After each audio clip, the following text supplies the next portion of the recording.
visit in Canada. The city itself is fun and quirky with a carnival-like atmosphere.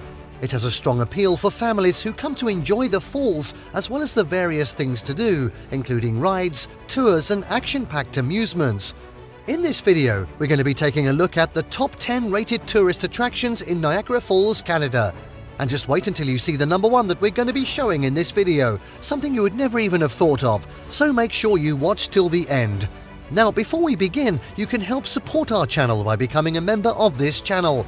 Press that join button below. This will help us to bring you more awesome travel videos.